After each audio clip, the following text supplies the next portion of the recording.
안녕하세요. 오늘도 사연살롱을 찾아주셔서 감사합니다. 저는 올해로 결혼 15년 차 되는 애 엄마예요. 저는 최근 몇 년간 정말 폭풍 같은 나날들을 보내게 되었었는데요. 왜 많이들 현실은 드라마보다 더하다고 하잖아요. 아무리 그래도 드라마보다 더한 현실이라니 그런 건 다 남들에게만 일어나는 일인 줄 알았거든요.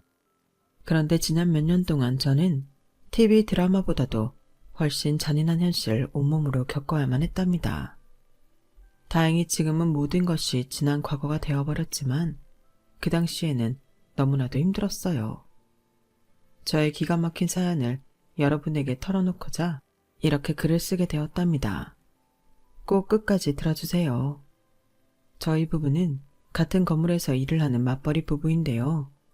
저는 1층에서 카페를 운영하고 있고 남편은 3층에 위치한 세무사 사무실에서 일하고 있어요. 건물 자체가 몫이 좋은 곳에 위치해 있어 제 카페도 항상 손님이 많고 남편의 세무사 역시 항상 일이 쌓여 있을 정도로 잘 되는 곳이에요. 그렇기에 경제적으로 부족함은 없지만 아무래도 서로 바쁘다 보니 가정까지 챙기기에는 몸이 남아나질 않았답니다. 사실 저희는 원래 결혼하고 애를 가지지 않으려고 했는데요. 의도치 않게 계획에 없던 첫째 아이가 생기게 되면서 저희는 전보다도 더 눈코 뜰 새 없이 바빠지게 되었어요. 아이를 가지지 않으려고 했던 것은 제가 그걸 주장했기 때문이었는데요. 저는 애초에 아이를 안 가진다는 조건으로 결혼을 했을 만큼 아이 생각이 없었어요. 괜히 아이를 키우느라 제 청춘을 다 바치고 싶지 않았고 그 시간에 제 카페를 더 키워나가는데 집중하고 싶었거든요. 그래서 사실 저희 남편은 결혼 전에 이미 수술을 받았었고 저희는 당연히 임신을 할 일이 없을 줄 알았거든요. 그런데 만에 하나 정도 기간이 오래되면 수술했던 부위가 풀려 임신이 되는 경우가 있다고 하더군요. 그 만에 하나였던 경우가 바로 저희 남편이었던 것이죠. 그렇기 때문에 사실 처음 임신했을 때는 기쁨보다는 두려움과 거부감이 앞섰던 것이 사실이에요. 그렇다고 일부러 아기가 잘못되라고 제 몸에 나쁜 짓을 하지는 않았지만 감정적으로 거부감이 드는 것은 어쩔 수가 없더군요. 이제 나는 꼼짝없이 10달, 아니 최소 1년 이상은 아이를 케어해야만 하는구나 하는 생각이 자꾸만 저를 절망에 빠지게 했어요. 남편과 시어머니는 제가 티를 내지 않아도 그런 제 마음을 다 알고 저를 위로해 주셨죠. 그래도 당신 닮아 예쁜 아이가 나올 것 같아. 아들이든 딸이든 외모 하나는 빼어날 거야. 그래, 그리고 우리 아들 닮았으면 머리도 좋을 게 분명해. 너희들 중 누구를 닮아도 좋을 일이다. 아가, 너무 걱정하지 말어. 그래도 낳고 보면 제 새끼 미워하는 사람 없다더라. 하지만 저는 그런 위로의 말들이 귀에 들어오지 않았어요. 그치만 당장 카페는 어떡해요. 제가 갑자기 안 나오면 매출 관리는 누가 하고요. 임신이야 10달만 지나면 된다지만 애 낳고 나면 키우는 건 더 큰 문제잖아요. 저는 당장 눈앞의 현실이 더 급하게 느껴졌기 때문인데요. 차라리 계획을 하고 가졌다면 이런 일이 없었겠지만 그렇지가 않았으니 당장 정리하고 처리해야 하는 일이 산더미 같았어요. 얼마 전 알바가 그만두어서 새로 뽑아야 하는데 교육은 어떻게 하나. 입덧이 심해 일은 어떻게 하나. 출산 후에 아예 못 나오게 되면 단기 알바를 구해야 하나. 수많은 걱정이 꼬리에 꼬리를 물고 생겨났어요. 그런 저의 모습을 본 시어머니는 제 손을 잡으며 이렇게 말씀해 주셨답니다. 아가, 너무 걱정하지 마라. 이리야 매니저한테 남은 7개월 동안 최대한 알려주면 되고 네 남편이 세무사인데 매출 관리 하나 못 도와주겠니? 아이를 낳고 나서 교육하는 건 내가 최대한 도와주마. 산모가 자꾸 스트레스 받고 걱정이 많아지면 태아한테도 안 좋아. 세상 어떤 아기든 축복받으면서 태어나야 하지 않겠니? 시어머님이 하신 말씀에 저는 그동안 산모로서 제 아이의 엄마로서 너무나 잘못된 생각을 하고 있었다는 사실을 깨달았어요. 그래서 뒤늦게나마 아이에게 정을 주려 노력하며 출산을 기다렸습니다. 카페도 최대한 저 없이 돌아갈 수 있도록 직원들을 교육했고요. 그리고 예정일보다 조금 지난 어느 날 딸을 출산했죠. 막상 아이를 낳아보니 눈에 넣어도 아프지 않을 만큼 예쁘더군요. 제 몸에서 저런 소중한 생명이 태어나다니 너무나 신비롭고 경이로운 감정이 들었어요. 그 전에 나와 내가 출산한 내 아이를 본 후에 내가 완전히 다른 사람이 된 것 같았습니다. 시어머님이 말씀하셨던 것처럼 저는 제 딸을 정말 끔찍이 아끼며 키웠어요. 몸조리를 마치고 카페로 복귀해 일을 하며 아이를 친정엄마나 시어머님께 맡긴 적이 많았던 것은 사실이나 그 외의 모든 시간을 제 딸을 위해 사용했죠. 제 딸은 친정엄마에게도 시어머님께도 첫 손주였기 때문에 두 분은 정말 제 딸을 끔찍이도 아껴주셨어요. 친정엄마는 지방에 사셔서 가끔씩 서울로 올라오실 때마다 양손 가득 장난감이며 음식을 들고 오셨고 한 번 오실 때마다 2, 3일 지내며 같이 아이를 봐주셨어요. 그러다 보니 주로 아이를 봐주시는 건 저희 시어머님이셨는데요. 제가 너무 죄송해서 간혹 용돈이라도 드리려고 하면 한사코 받지를 않으셨답니다. 됐다 됐어. 내가 내 손주 보는데 왜 용돈을 받아야 하니? 내 용돈은 지금 우리 아들이 다 벌고 있으니까 걱정 말어. 이 돈으로 기저귀나 더 사려무나. 아우 어머님, 그래도 제가 이래야 마음이 편해서 그래요. 한 번만 받아주세요. 됐다니까. 나한테 용돈 주면 무조건 그 금액만큼 기저귀 사올 테니까 네 시애미 심부름 시키고 싶으면 용돈 줘라. 알겠어? 이 돈은 넣어두고 얼른 씻고 나와서 쉬어. 이렇게 한사코 마다하시니 도저히 용돈도 드릴 수가 없었죠. 사실 저희 시어머님은 돈이라면 풍족한 분이시기는 하세요. 저도 그걸 모르지는 않았습니다. 왜냐하면 저희 시어머니는 동네에서 오래된 유명한 갈비집을 운영하고 계셨는데요. 지역 내 맛집으로 이미 정평이 나 있어 먼 곳에서도 일부러 찾아와 먹을 정도로 맛이 보증된 곳이었어요. 시어머님은 도련님과 함께 일하며 사실상 가업을 도련님께 물려주시고 계셨던 것이죠. 같은 업종에 종사하는 사람으로서 시어머니의 장사 철학이나 인품은 존경스러울 만큼 완벽했어요. 사실 일은 잘하시더라도 가족들한테는 그만큼 잘 못하거나 요리에는 빠삭한데 인간관계에서는 서툰 사람들이 많잖아요. 그 균형을 맞추는 일이 사실 굉장히 어려운 일이기도 하고요. 그런데 저희 시어머님은 가족들을 대하실 때도 마음이 굉장히 크신 분이었고 장사를 할 때도 마찬가지였어요. 음식의 양도 많고 질도 좋은 데다가 직원들도 친절하기로 35년간 동네에서 소문이 자자했으니 말 다 했죠. 또 시어머님은 친절한 단골 손님들에게는 한없이 친절하셨고 그 반대의 경우에는 굉장히 엄하셨어요. 그 옛날 여자 혼자서 식당을 운영하다 보면 온갖 진상들이 끊이지 않았다고 해요. 손님들뿐만 아니라 직원들 역시 마찬가지였죠. 더구나 지방 출신이었던 시어머님이 사투리 억양이 남아있으셔서 밑도 끝도 없이 얕보는 사람들도 있었다더군요. 그러다 보니 시어머님은 진상 고객이나 일을 허투루 하는 직원들에게는 버럭 화를 내시기도 하고 칼같이 선을 긋는 등 강단이 있으신 분이셨어요. 남편과 도련님이 어렸을 때 엄마한테 혼나면 눈물을 쏙 뺐다고 농담하는 걸 보면 상당하셨던 것 같습니다. 엄마가 저렇게 왜소해 보이시죠? 한번 화내시면 온 집안이 쩌렁쩌렁 울렸어요. 성민이 너 이리 와! 거실에서 한번 이렇게 외치면 아무리 제가 엄마보다 키가 커도 오금이 저렸다니까요. 식당에서 일할 때도 장난 아니에요. 반찬만 조금 못나게 담아도 바로 불호령이에요. 잘하는 직원들한테는 가정사까지 전부 챙겨주실 정도로 다정하시지만 조금이라도 실수하면 바로 혼나는 거죠. 도련님 그동안 고생 많으셨네요. 그런데 사장님으로서 너무 완벽한 거 아니에요? 형수님이야. 엄마가 마냥 예뻐하니까 그렇죠. 하지만 저는 오히려 그런 부분도 멋있어 보였답니다.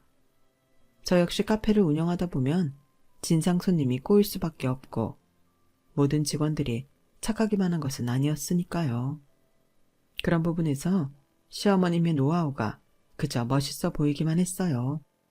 남들은 저에게 아이를 가지지 않는데도 시어머님과 친하게 지내는 비결이 뭐냐며 궁금해했는데 저희는 만나면 일 얘기를 정말 많이 했거든요.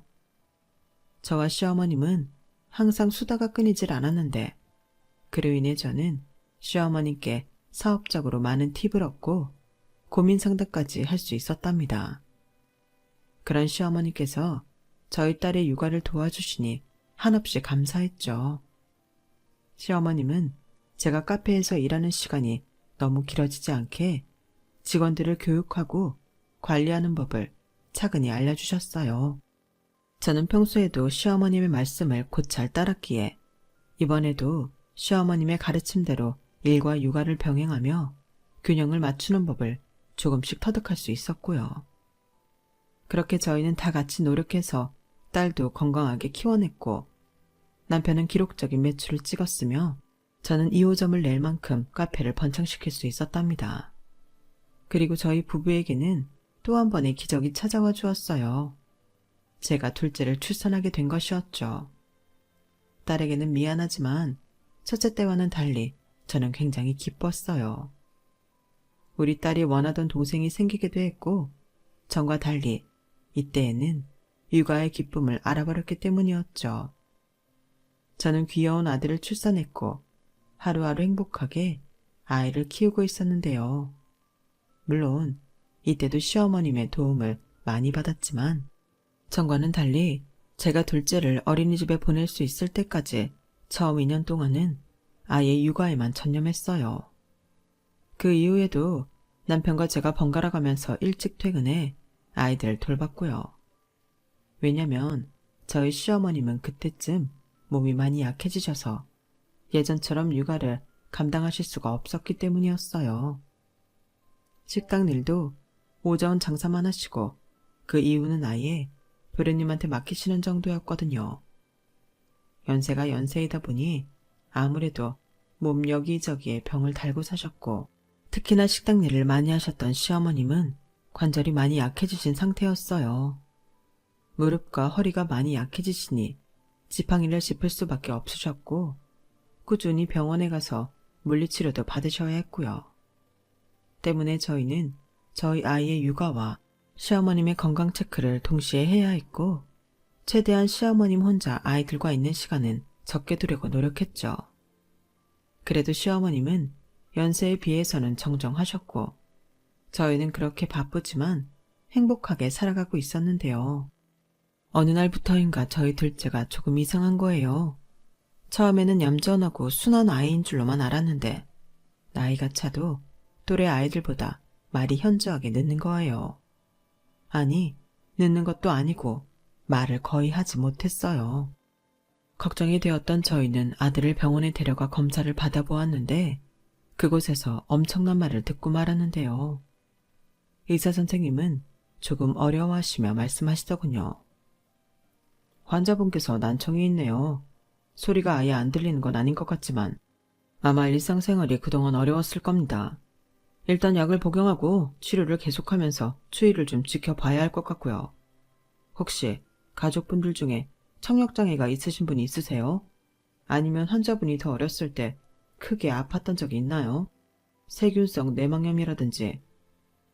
네, 아주 어렸을 때 뇌망염에 걸린 적이 있었어요. 그런데 많이 심각한가요? 치료하면 완치가 가능한가요? 어린 환자분의 경우엔 계속 청각에 자극을 주고 치료를 병행하면 회복을 많이 하실 수는 있어요.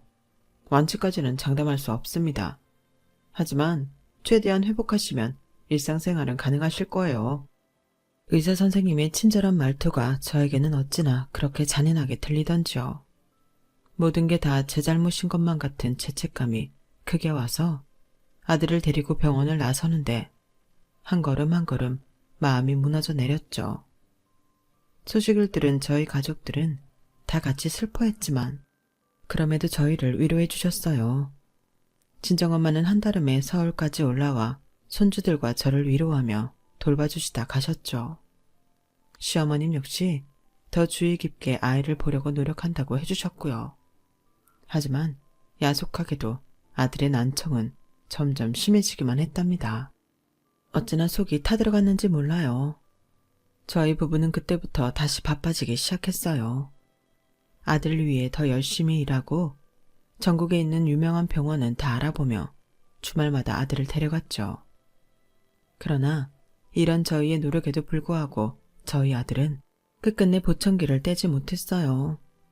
병원에서는 저희에게 진학 시기가 찾아올 때 특수학급이 있는 학교를 알아보라고 얘기했고요. 정말 매일매일 속이 타들어가는 것 같았죠. 그런 와중에 다행이었던 점은 저희 아이들이 참 의젓했다는 겁니다. 보통 한 아이가 이렇게 아프면 상대적으로 다른 형제들에게 관심이 덜 가게 되어 그 아이도 같이 힘들어한다고 하잖아요. 그래서 첫째인 딸아이에게도 똑같이 신경을 쓰기 위해 노력했지만 아무래도 상황이 그렇게 쉽지는 않더라고요. 그런데 딸아이는 그런 저희의 마음을 알아차린 것인지 알아서 동생을 배려하고 챙겼어요. 저희 부부가 정신이 없어 집에 있는 시간도 점점 짧아졌음에도 알아서 동생과 놀아주기도 하고 학교 학원 숙제도 하더군요. 초등학생밖에 안 된 아이가 속이 저렇게 깊다니 저는 딸에게 너무나 고마웠죠. 그런데 그런 딸아이의 행동에는 충격적인 비밀이 담겨 있었어요. 저희는 꿈에도 생각지 못한 엄청난 일이 벌어지고 있었던 것이었죠. 부모로서 저희가 얼마나 자격이 없었는지 뼈저리게 깨달았던 사건이 터지고 말았어요. 공부를 곧잘 하던 첫째 딸아이는 그의 마지막 학기에서 반에서 1등을 했어요.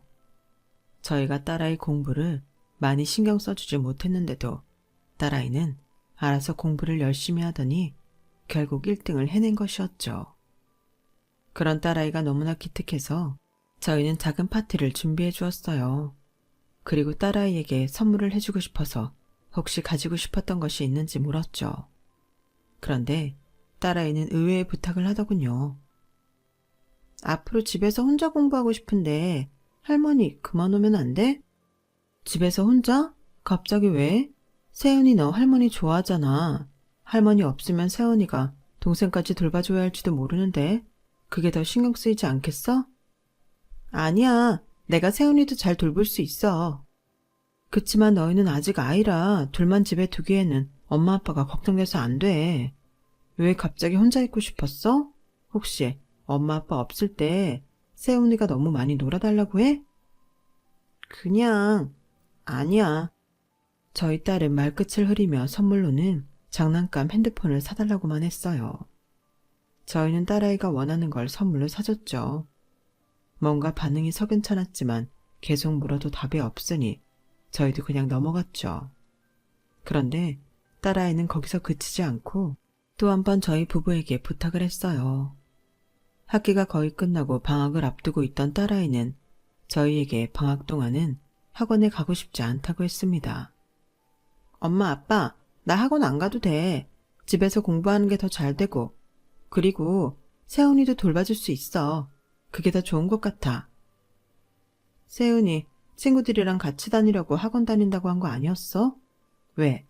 세훈이랑 하랑이가 이제 그 학원 안 다닌대? 그건 아닌데 걔네는 학교에서 보면 돼. 학원은 안 갈래. 학원 안 가도 공부 잘할 수 있어, 엄마. 알지. 우리 딸 혼자서도 척척 잘하는 거.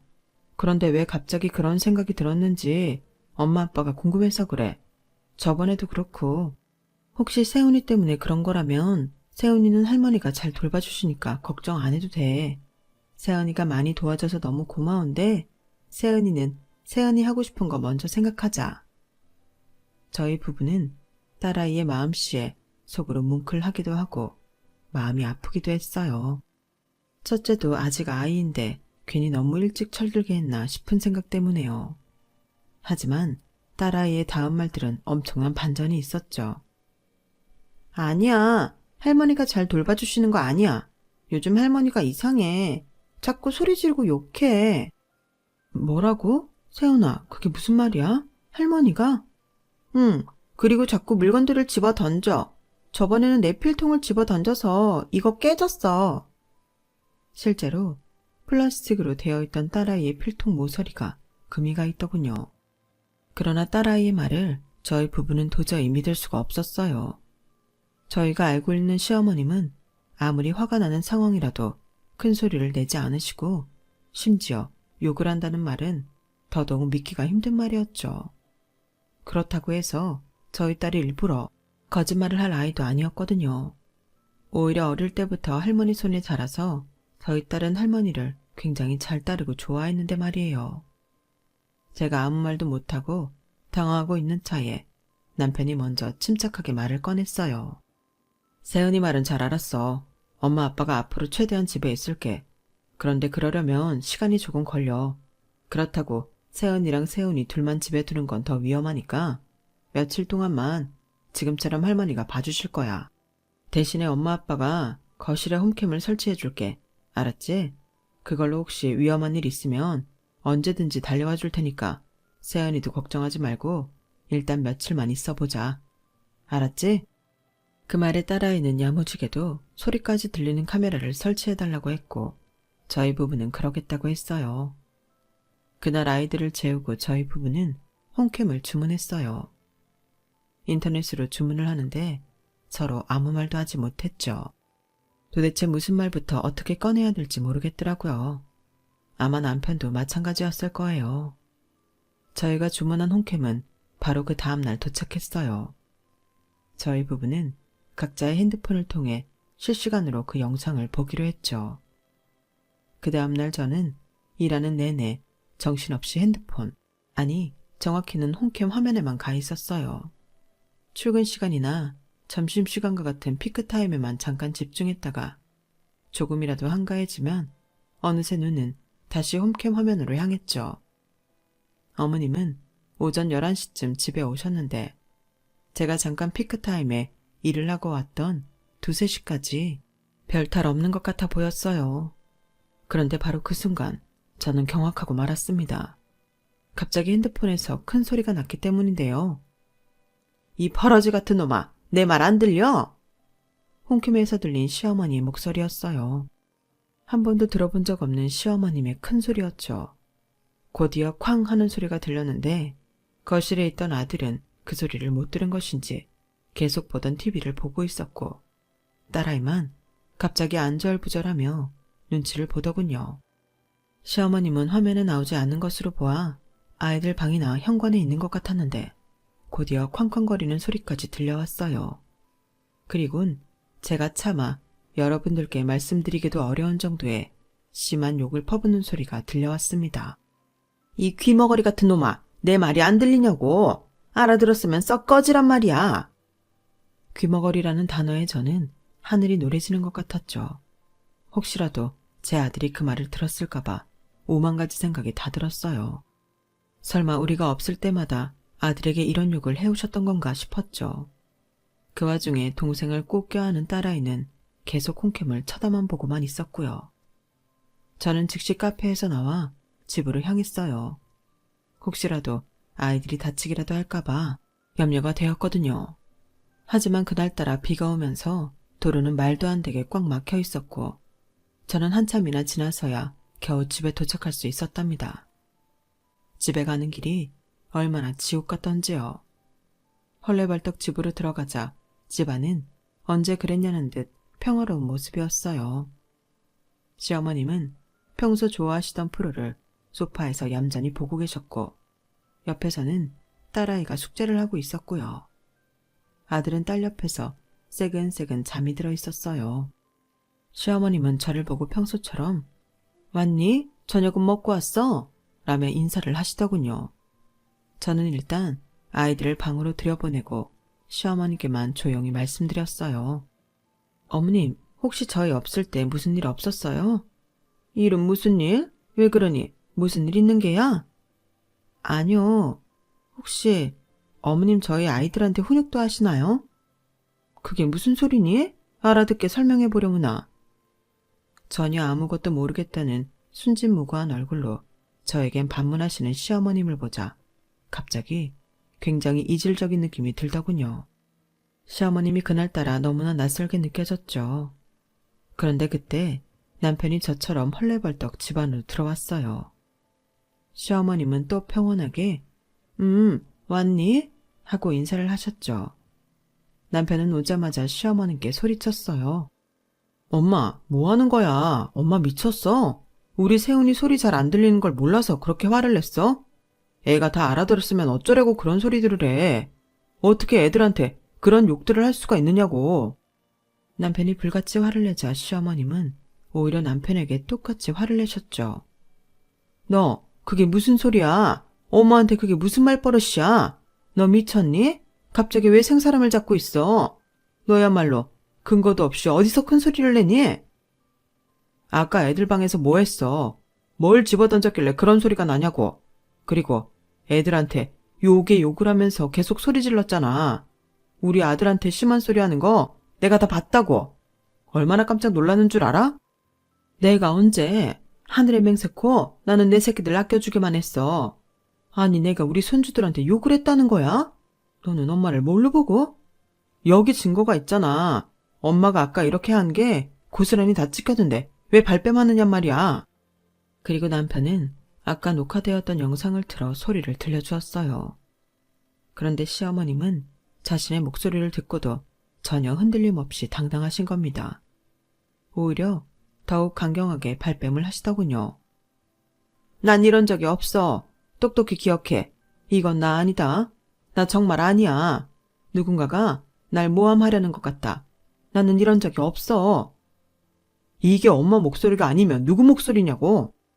증거 영상을 눈앞에서 틀어줘도 막무가내로 아니라고 우기기만 하시니 저희 부부는 황당하기도 했고 말문이 턱 막히기도 했어요. 저는 침착하게 시어머님께 다시 한번 여쭤봤어요. 어머님, 이렇게 우기기만 해서는 문제가 해결이 안 돼요. 혹시 저희 아이들이 엄청난 잘못을 저지르기라도 했어요? 호통을 칠 수밖에 없었던 상황이라도 있었어요. 물론 그렇다고 하더라도 어머님이 하신 욕들은 아이들에게는 너무 지나쳐요. 특히 저희 아들이 청각장애가 있다는 걸 아시면서 왜 그런 욕들을 하신 거예요? 글쎄 나는 그런 적이 없다니까. 이제 너까지 나를 못 믿는 거니? 대체 왜 다들 나를 못 잡아먹어서 안달이야? 누가 나를 이간질하는 거라고 몇 번을 말해. 아니 내가 왜 저런 짓을 하겠냐고. 끝까지 말이 통하지 않자 더 이상 할 말이 없더군요. 결국 남편은 시어머님을 데리고 나가 집으로 바래다 드렸고 남편에게 이끌려가면서도 시어머님은 계속해서 자신은 그런 적이 없다고 우기시더군요. 이 소식을 들은 친정가족들은 큰 충격을 받았습니다. 당장 다음날 서울로 올라온 친정엄마는 아예 당분간 저희 집에서 지내시겠다 하셨어요. 시어머님을 얘기하면서 엄청나게 화를 내셨죠. 일단 최서방이 잘 대처했으니 내가 더 사돈께 뭐라고 하지는 않으마. 아휴, 이 어린 것들이 무슨 죄가 있다고. 우리 애들이 그동안 얼마나 고생했겠냐 이 말이야. 아주 10길 물속은 알아도 1길 사람 속은 모른다더니 사돈 그렇게 안 봤는데 세상에나 어떻게 그동안 우리들 앞에서는 감쪽같이 좋은 사람 연기를 했대? 친정엄마가 아이들을 돌봐주기 시작하자 아이들은 다시 빠르게 안정을 찾았어요. 시어머님으로부터는 어떠한 연락도 오질 않더군요. 저는 내심 시어머님께서 잘못했다고 말씀해 주시길 기다렸는데 말이에요. 이대로 영영 연을 끊으실 작정인 건가 싶었어요. 저한테는 아니더라도 남편한테라도 연락을 하실 줄 알았는데 정말 그 어떤 연락도 없으셨거든요.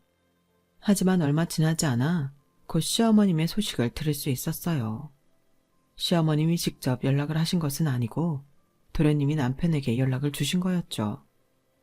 형, 저번에 세훈이가 엄마 보고 뭐라고 했었어? 뭐라고 하긴 뭐라고 해. 우리가 직접 보고 들었는데 세훈이 말이 뭐가 중요해 임마. 아니, 자세히 뭐라고 했냐고. 왜 자꾸 그런 걸 물어봐. 하고 싶은 말이 뭔데? 엄마가 요즘 이상해. 자꾸 레시피를 까먹더라고. 30년 넘게 해오신 걸 자꾸 깜빡깜빡하고 손님들도 못 알아보고 그동안 오전에 장사 준비하는 일만 하고 갔으니까 나도 크게 이상한 걸 못 느꼈었는데 어제는 갑자기 누구한테 막 욕을 하더라고. 엄마가 우리 키우면서도 그렇게까지 욕하고 화낸 적은 잘 없잖아. 그래서 무슨 뒤인가 누구한테 욕하는 건가 하고 봤는데 옆집 치킨집 문에 연예인 사진 크게 붙어있는 거 있지? 그걸 보고 막 욕을 하더라고.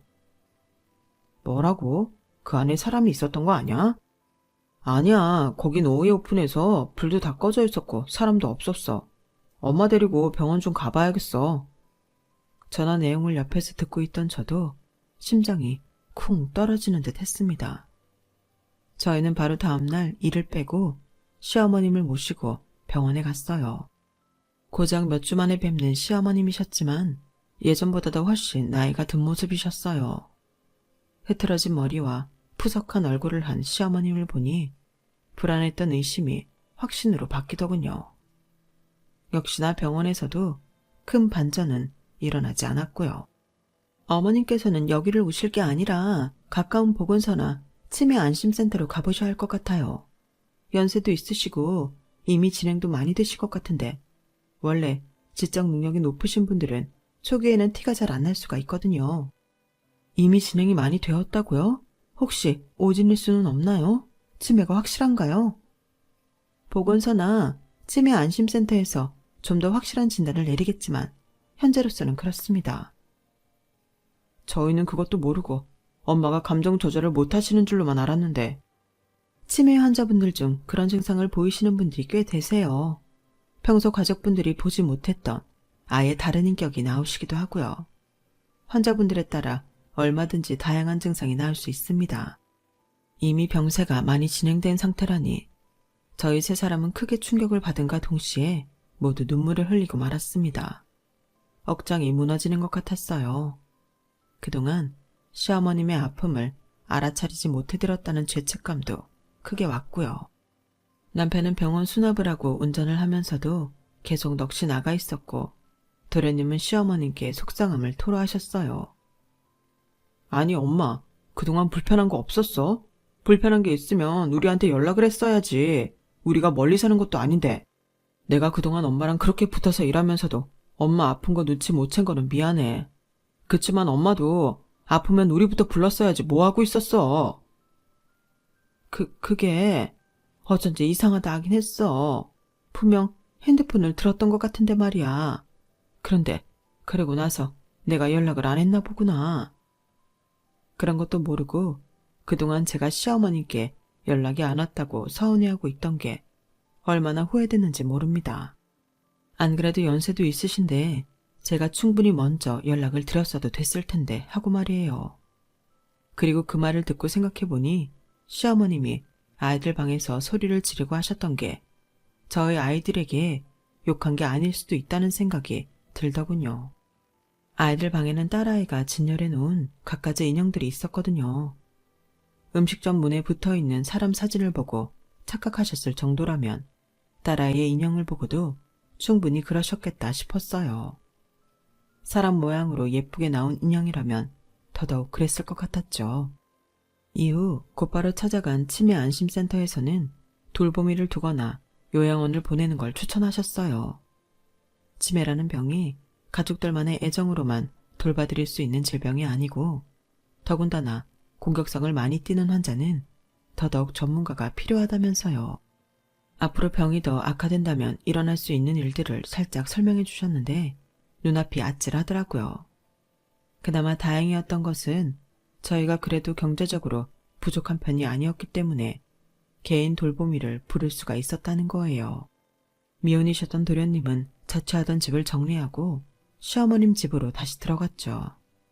저희 부부는 주말마다 아이들을 데리고 시어머님 댁에 가서 같이 시간을 보냈는데요. 시어머님은 예전의 일 때문에 저희 가족을 어떻게 대해야 할지 모르시는 것 같았어요.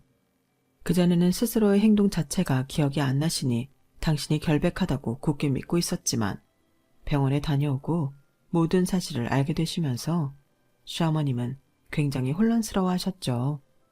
손을 떨며 어쩔 줄 몰라 하시는 시어머님을 대신해 제가 아이들에게 설명을 했습니다. 세은아, 할머니가 그동안 많이 아프셔서 그랬대. 할머니는 우리 세은이랑 세훈이 너무너무 사랑하시는데 지금 앓고 계신 병 때문에 어쩔 수가 없었다고 미안하다고 하셨어. 예전엔 세은이가 들은 말들은 할머니가 다른 나쁜 사람들한테 한 말들이었대. 그래도 너무너무 미안하시대. 세연이랑 세훈이 할머니 용서해 줄 거지? 가만히 제 이야기를 듣던 아이들은 저와 할머니를 번갈아 보며 한참을 있더군요. 아마 아이들이 이해하기에는 어려웠을지 몰라요.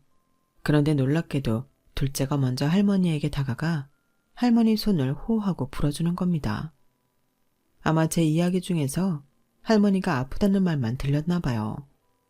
시어머님은 그 모습에 울음을 터뜨리시며 미안하다 아가, 내가 너무 미안해 하며 하염없이 사과를 하셨고 가만히 있던 딸 역시 할머니를 안아주더군요. 그날은 시어머님도 저희 어른들도 전부 눈물바다였어요. 야속하게도 시어머님이 저희 아이들을 정확히 알아보신 것은 그날이 마지막이었어요. 시어머님의 병세는 급격한 속도로 악화되셨고 거동까지 불편해지셔서 보행기를 잡고 다니셔야 할 정도였죠. 다른 질병보다도 치매라는 것이 곁에 있는 사람들에게는 너무나 잔인한 병이더군요. 조금 더 시간이 지나자 시어머님은 저까지 알아보기 어려워하셨고 남편과 도련님만 의지하셨어요. 제가 들어가면 외부인인 줄 아시고 그릇을 집어 던지기도 하셨죠. 그런 시어머님을 볼 때마다 안쓰러운 마음에 너무 힘들었어요. 항상 이성적이고 냉철한 남편도 때때로 눈물을 보였고요. 친정엄마는 아예 저희 집에 계시면서 아이들 육아를 전부 전담해 주셨답니다. 친정 식구들도 얼마나 많이 울었는지 몰라요. 엄마는 틈날 때마다 음식을 해다 시댁으로 보내셨어요. 평생 가족 뒷바라지만 하시던 양반이 어쩌다가. 최서방, 이번 주말에는 이것도 좀 가져다 드려. 영애 어머니가 보내주신 송이버섯으로 만들었네. 뭐든 기력이 있어야 병도 이기지. 이 도시락은 자네가 먹고 자네도 요즘 얼굴이 말이 아니야. 그렇게 온 가족이 똘똘 뭉쳐 시어머님의 치료를 도왔지만 결국 시어머님은 6개월 만에 하늘나라로 가시고 말았답니다. 단순한 독감인 줄 알았던 것이 폐렴으로까지 번지시면서 한순간에 가버리셨어요. 젊은 저희야 이겨낼 수 있을 정도의 병이었지만 시어머니께는 그렇지 않았던 것이었죠. 시어머님 장례를 치르는데 저희 가족은 정말 많이 슬퍼했어요. 시어머님이 연세가 80을 훌쩍 넘으셨기 때문에 어떤 조문객들은 그래도 오래 사셨다며 위로를 하더군요. 그런 몇몇 조문객에겐 저희 친정엄마가 나서서 한바탕 해주셨어요. 조문하러 오셔서 말 참 이상하게 하시네. 오래 사셨다고 가족을 잃은 슬픔이 적어지기라도 합니까? 가뜩이나 슬퍼하는 가족들 앞에서 그게 할 소리예요. 아니 저는 위로해드리려고 하는 소린데. 위로는 개뿔? 남은 가족들 상처에 소금 뿌리는 소리 하실 거면 가세요, 가. 친정엄마의 도움으로 저희 부부와 도련님은 시어머님을 잘 보내드릴 수 있었죠. 저희 시어머님은 당신이 가지고 계셨던 재산을 저희에게 공평하게 나눠주시고 가셨는데요. 평소 식당 운영으로 벌고 쓰는 자산과 부동산을 따로 관리해 오셨던 시어머님은 식당 자산은 도련님께, 현금 자산은 저희 남편에게 물려주며 삐뚤삐뚤한 글씨로 유서까지 남기셨어요. 당신의 병명을 아시고 나서 정신이 돌아오실 때마다 부지런히 쓰셨다는 돌보미분의 이야기를 듣는데 어찌나 눈물이 나던지요. 시어머님은 아프신 와중에도 자식 걱정, 손주들 걱정만 하시다가 가셨더라고요. 성철이 성민이는 보아라. 내가 나이가 드니 시간이 별로 없어 간단히 말아마. 이렇게 마지막에 못난 모습만 보여주다 가서 미안하구나. 성철이에게는 그간 모았던 현금과 상가 선물을, 성민이한테는 이 집이랑 가게를 물려주마. 성철이에게 조금 더 얹어준 거는 우리 손자 세훈이 치료비로 쓰라는 뜻이다. 그리고 세훈이도 어린아이가 벌써부터 여간 영민한 게 아니야. 애가 하고 싶다는 공부 마음껏 시켜주라고 더 얹어주는 것이니 그렇게 사용해다오. 할미가 어린 것들에게 씻을 수 없는 상처를 줘서 미안하다고 몇 번 더 말해다오. 부탁이다. 젊을 적 몸을 사리지 않고 일만 해왔다. 너희에게도 그리고 며느라가에게도 나처럼 살려고만 해왔던 것 같더구나. 하루라도 더 젊을 때 가족들이랑 시간을 더 많이 보내렴. 내가 지금 후회되는 게 우리 아들들 어렸을 적에 시간을 많이 보내지 못했다는 것이다. 이만 줄이마. 성민이는 늦게라도 장가 꼭 가거라. 나이 들면 새끼들 보는 낙이 전부다. 평생 자신을 위해서는 한 푼 쓰시는 것도 아끼시던 저희 시어머님은 마지막 가시는 길까지 자식들 걱정만 하신 거였죠. 그런 시어머님이 꾹꾹 눌러 쓰신 글씨를 보고 남은 가족들은 또다시 눈물바다가 될 수밖에 없었답니다. 저희 가족은 시어머님을 보내드리고 한동안이나 슬퍼했어요. 그리고 그 이후부터는 시어머님의 가르침대로 전보다 더 가족들을 많이 챙기기 위해 노력하며 살았죠. 친정도 더 자주 내려가 가족들을 만났고 도련님과 함께 식사하는 자리도 한 달에 한 번씩은 꼭 만들었어요. 전보다 더 아이들과 보내는 시간도 늘렸고요. 시어머님을 보내드린 지 4년이 되었어요. 그 사이 도련님은 여자친구가 생겼는데 진지한 만남을 이어오는 것으로 보아 내년에는 좋은 소식을 기대해 볼 수도 있을 것 같아요. 시어머님이 하늘에서 얼마나 기뻐할지 눈에 선합니다. 여기까지 저의 사연을 들어주셔서 감사해요. 여러분도 평소보다 더 가족들과 시간을 보내는 게 어떠실까요? 저에겐 그보다 더 큰 기쁨이 없더라고요. 모두 좋은 나날들을 보내시길 기도할게요. 감사합니다. 여러분, 사연 댓글에 응원과 현명한 조언 부탁드려요. 좋아요와 구독은 저에게 큰 힘이 됩니다. 오늘도 좋은 일 가득하세요.